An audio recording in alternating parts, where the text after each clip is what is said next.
Suena The Adventures haciendo Heaven Knows Which Way cuando pasan 36 minutos de las 2 de la tarde.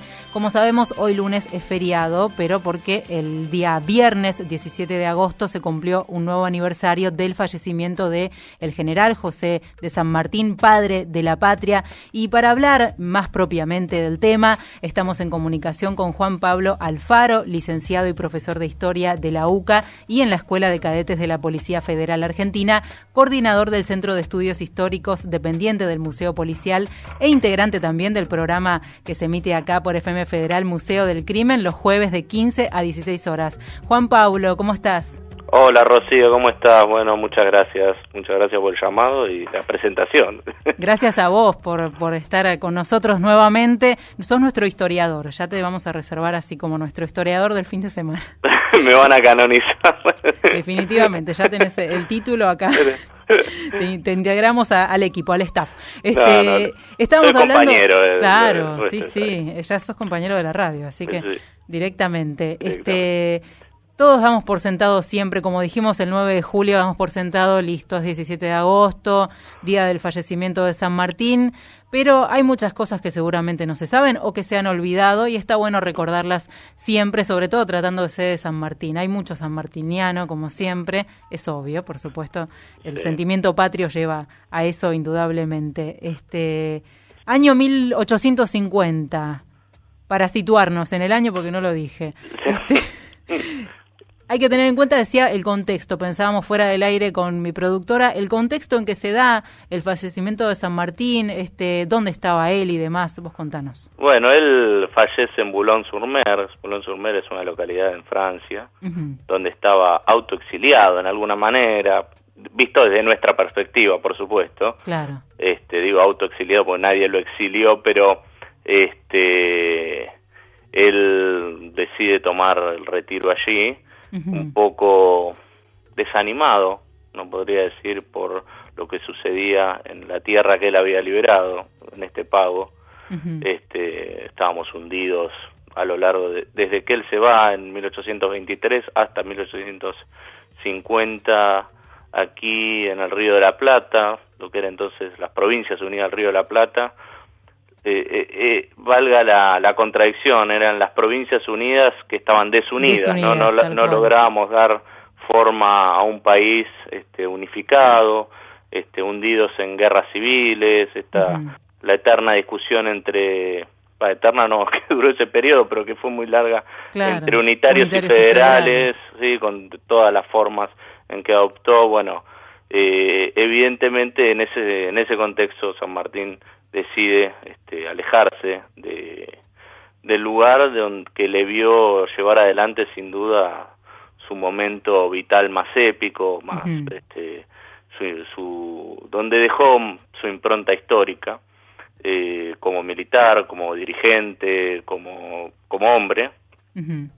Y en 1850, por otro lado, el contexto de él era un contexto que paradójico, porque era un contexto un poco revolucionario en la propia Francia. Recordemos la Revolución Burguesa de 1848, que saca al rey Luis Felipe de Orleans, da forma a lo que se llamó la Segunda República Francesa. En alguna medida estaban convulsionados también. También estaban, bueno, es que fue el siglo XIX, fue un siglo complejo en muchas formas, sobre todo políticamente, no solamente para nosotros, es decir, que obviamente llevamos adelante todo aquel proceso de emancipación y luego todos aquellos intentos de organización del Estado Nacional, de dar forma de alguna manera a una constitución, sino que era un fenómeno muy generalizado, claro, ¿no? Sí, es el camino a la modernidad, se podría decir. Es el camino a la modernidad, sí, en el sentido de una modernidad ligada a los valores de la ilustración, por decirlo de alguna manera, de las naciones, del concepto al dar forma totalmente a las nacionalidades, porque, los estados en alguna medida ya existían, no todos, pero sí muchos, hablo sobre todo en Europa, ¿no? Sí. España, Francia, Inglaterra, estados que desde el siglo XV en adelante ya habían logrado cierta conformación, pero el mundo estaba en ebullición, no tanto por la formación de los estados, que en algunos casos sí, pero no en todo, pero sí por la consolidación de las nacionalidades, ¿no? Claro. Esto de lo que es de la nación, estaba muy vinculado a algo que al propio San Martín y a su espíritu en alguna medida lo influyó muchísimo, que es el romanticismo, ¿no? O la forma política que adopta el romanticismo, que es esta búsqueda. Tienen como dos vías, o la búsqueda de la nacionalidad, la afirmación del nacionalismo, por un lado, o la lucha por la libertad, ¿no? En donde uno podría ubicar más el ideal sanmartiniano, ¿no? La epopeya sanmartiniana en ese contexto. Ahora, realmente para los historiadores, la figura de San Martín, a los historiadores, sobre todo aquí en Argentina, claro, nos pone frente a un planteo, una seria dificultad. Un dilema. Y un gran dilema, porque necesitamos, en alguna medida, desilvanar, desde una perspectiva histórica, un poco el mito de la persona de San Martín, de la persona histórica, del hombre de carne y hueso.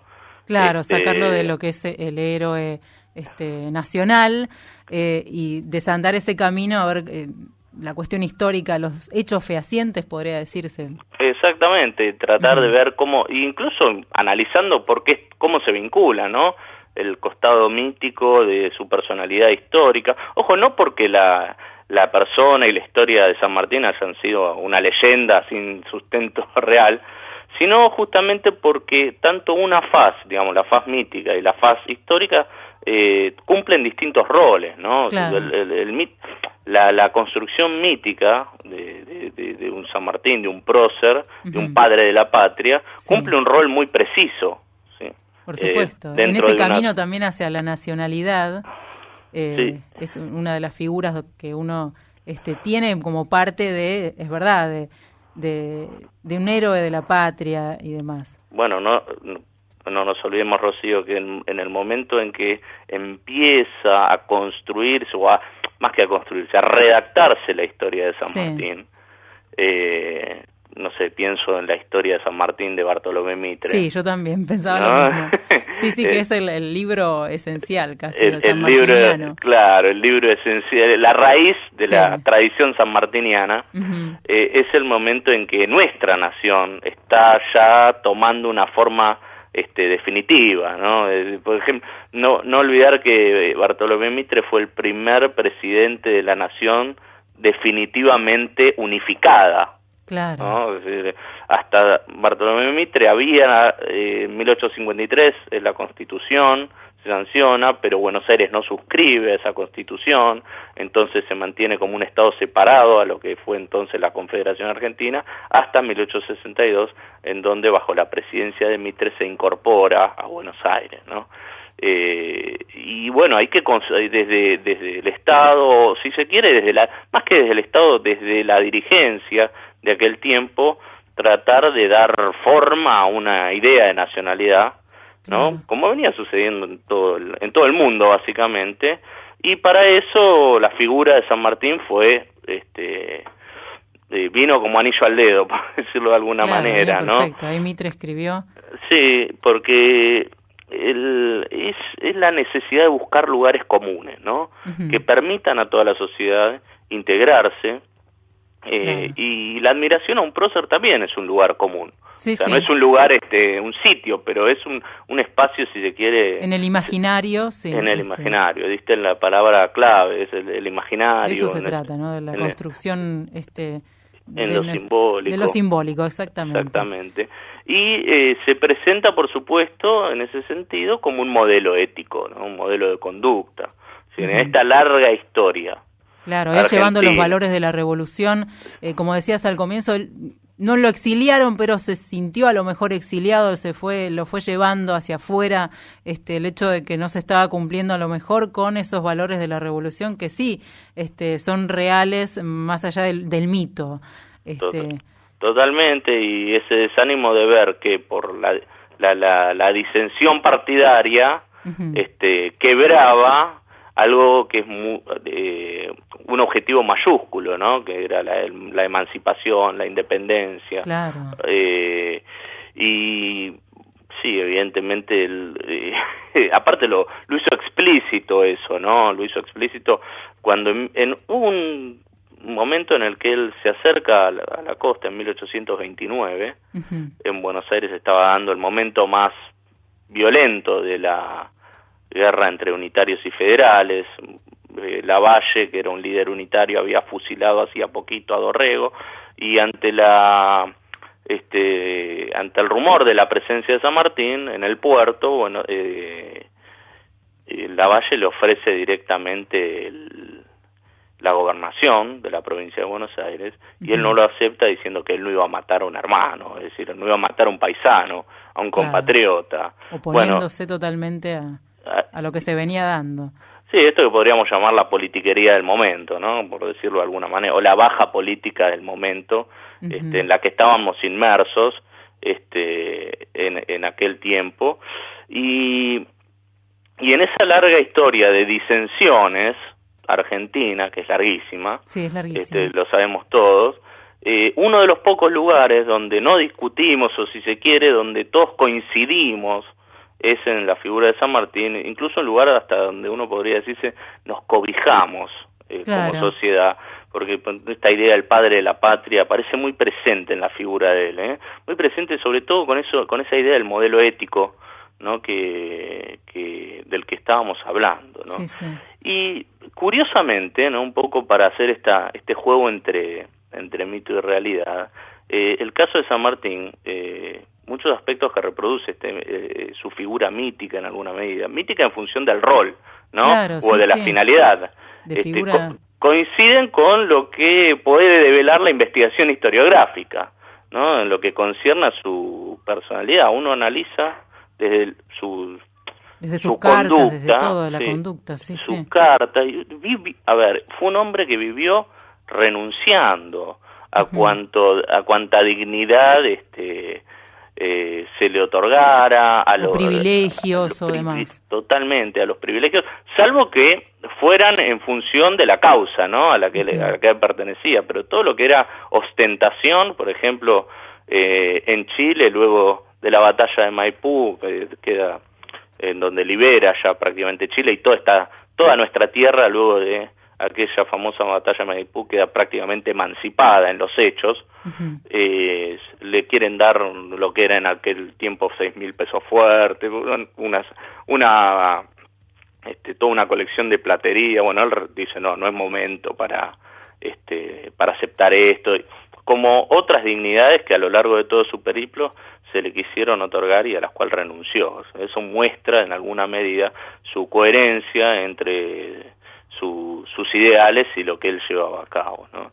Y yo creo también otra cosita que está que se nos mete entre el mito y la realidad, es la cuestión ¿no? de que tanto se ha tratado. Es un hito de la historiografía nacional el tema de las enfermedades de San Martín. Es verdad. De un tiempo a esta parte se empezó a discutir de eso, del cruce de los Andes, incluso las causas de la muerte después. Sí, y que tiene que ver con la úlcera, con el asma, con la gota, con esas enfermedades que parecía que realmente eran enfermedades bastante bravas, sobre todo en aquel tiempo.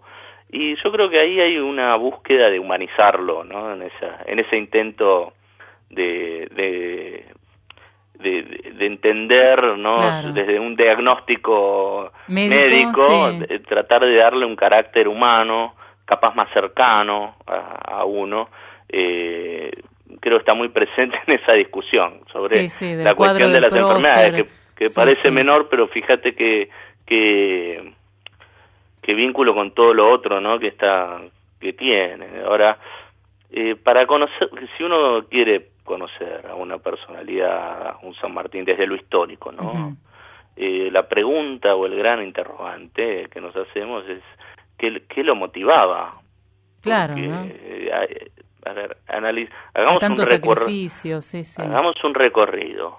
A los 6 años, él nace en Yapeyú, sí, ¿no? 1778, lo que es hoy la provincia de Corrientes. Se va a los 6 años a España, era hijo de un funcionario español, se va a España a los 6 años, o sea, chiquito, sí. Chiquilín. Hace sus estudios, su carrera militar, ingresa al ejército español. 12 años creo que tenía estando en el ejército, puede ser, un niño. Se ingresaba muy jovencito en aquel tiempo, porque ya la carrera de armas implicaba una formación desde temprano, o sea, y aparte con lo que significa ingresar al ejército de un determinado estado, de una determinada nación, ¿no? Y en esos tiempos, claro. En aquel tiempo. Y va a participar activamente, es decir, una persona que llega al grado de coronel en el ejército español, que toma una participación activa en batallas contra las invasiones napoleónicas, que a partir de 1808 invaden España, y en 1812 directamente se vuelve para esta tierra para o ponerse al servicio de lo que en aquel tiempo todavía estaba en ciernes, que era la idea independentista. Digo en ciernes porque si bien sabemos que ya había sucedido la Revolución de Mayo, claro, la consolidación de una idea de emancipación definitiva respecto de la metrópolis, que era España, todavía no estaba consolidada, es decir, estaba ahí, era como una cosa claro, que... Ahora, ¿qué hacemos mientras Fernando no está? Mientras Fernando no está, ¿no? Entonces, ¿qué hacemos? Bueno, ahí llegó San Martín para, digamos, decir, bueno, vamos por este lado, vamos por este lado. Fue, digamos, la personalidad, él y algunos con los que estaba él, como el caso de Moreno. Bueno, Moreno ya había fallecido, pero había sido un precursor de esta idea, ¿no? Que eran dos ideas fuertes, independencia y constitución.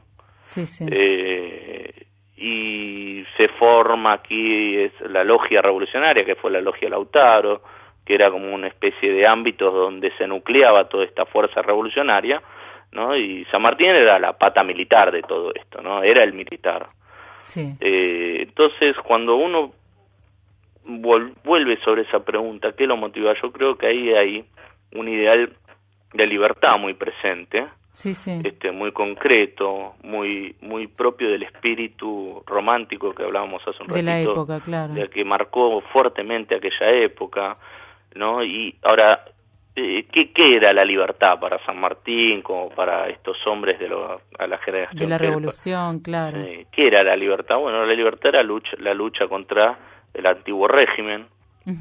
La libertad era la lucha contra el sistema absolutista.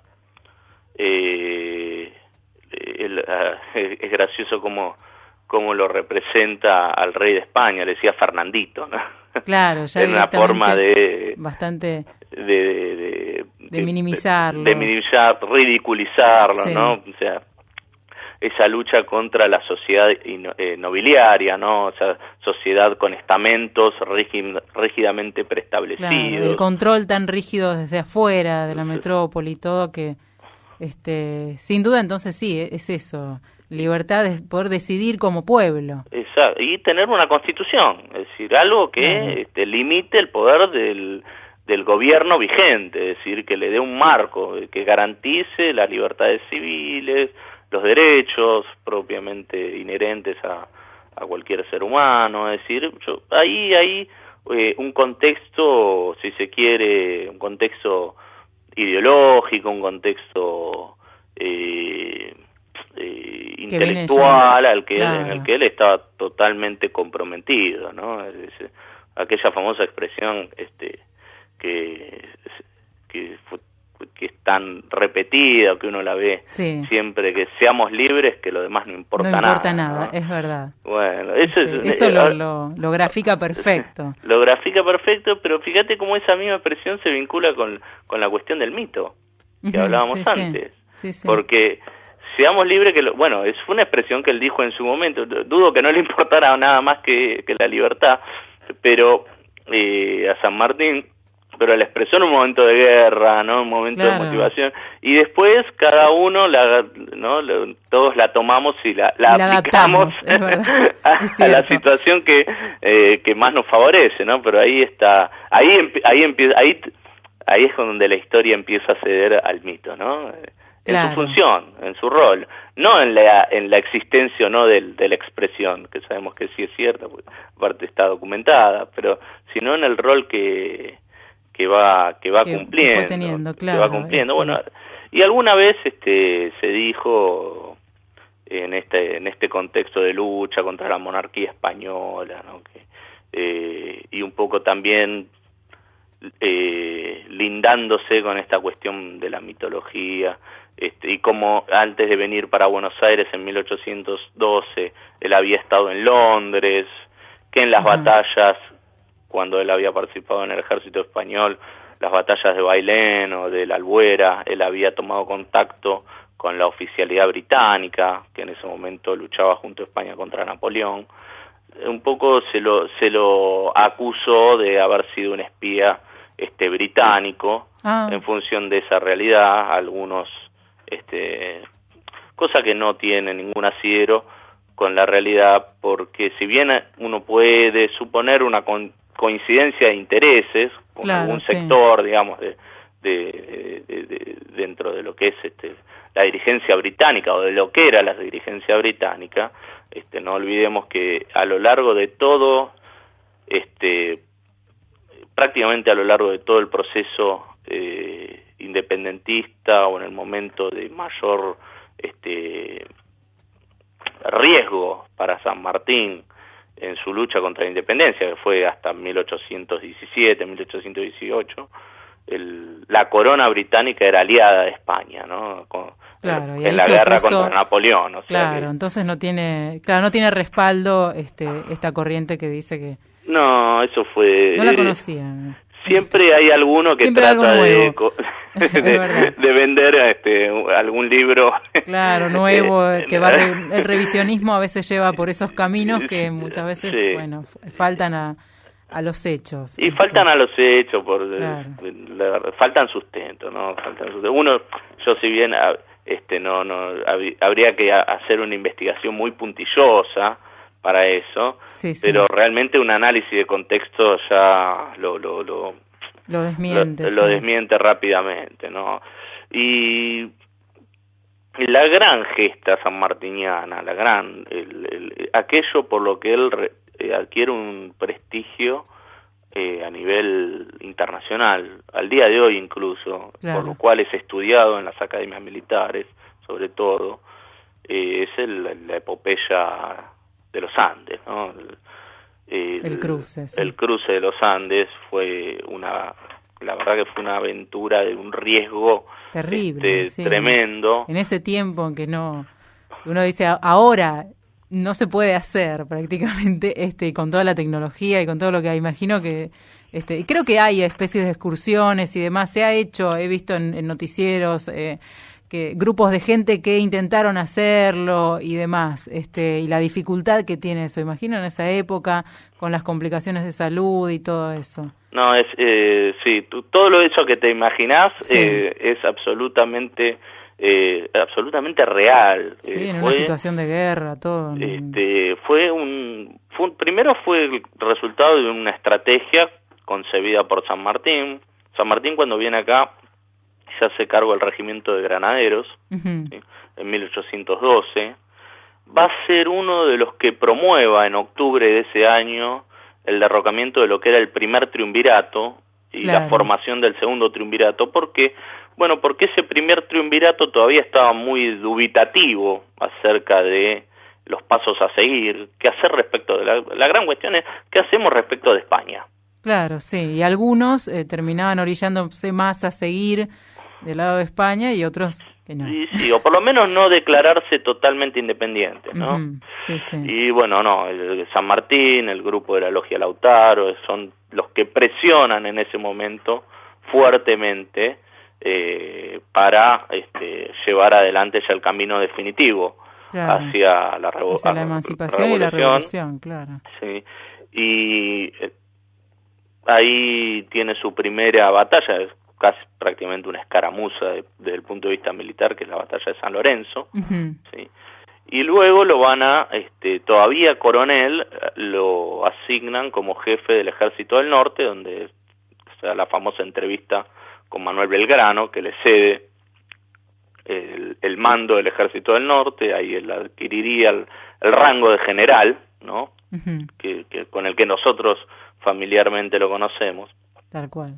Pero ahí en el norte él comprende que la avanzada hacia el Alto Perú desde ese lugar era muy dificultosa, no se puede entrarle por ahí, por la zona de Jujuy, Salta, o el Alto Perú, que es lo que hoy en día es Bolivia. Claro, entonces decide ir por... Y ahí elabora la estrategia militar del cruce de los Andes, de la estrategia continental o del Pacífico, ¿no? Y hacer como, junto con Bolívar, que desde el norte bajaba, ¿no? Desde Venezuela, uh-huh, bajaba hacia el Perú, donde estaba el centro del poder virreinal en Sudamérica, San Martín desde el Pacífico, ¿sí? Ascendiendo, iban a llevar a cabo un efecto pinza sobre... Claro, los encerraban ahí. Y bueno, pero fue realmente muy arriesgado. Sí. Ahí lo nombran gobernador de Cuyo para que organice el ejército. Uh-huh. Sí. Lo hace muy rápidamente con lo que tenía, pone a toda la provincia de lo que es hoy Mendoza, los pone a todos al servicio de aquel ejército, ¿no? La formación y consolidación para el abastecimiento, y fue realmente una obra militar perfecta, o sea, salió perfectamente. Fueron por seis, ¿cómo decirlo? 6 columnas, ajá, que cruzaron los Andes, que tenían por el efecto crear un efecto sorpresa o de diversión en el sentido de desorientación, claro, de la fuerza colonial en Chile, de la uh-huh, fuerza española en Chile, ¿no? Decir, bueno, nos entran por acá, nos entran por allá, por donde claro, nos están entrando, nada, ¿no? Y el camino central, que era el camino de los Patos, era donde iba la fuerza sanmartiniana, uh-huh, y ahí el 12 de febrero, batalla de Chacabuco, tienen su primera gran victoria, a la revolución nuestra, la primera gran victoria, ¿no? Que después se consolida al año siguiente, el 5 de abril de 1818, que este año se cumplieron 200 años de la batalla de Maipú, ¿no? Una batalla que ahí tenemos, que recordamos en una fría efeméride, ¿no? Capaz el nombre de la calle, Maipú, que claro, está ahí en sí, Microcentro, a veces leemos en algún lado, y realmente fue breve reseña y ya está. Sí, ya está, y fue un momento trascendental para la historia nuestra como nación.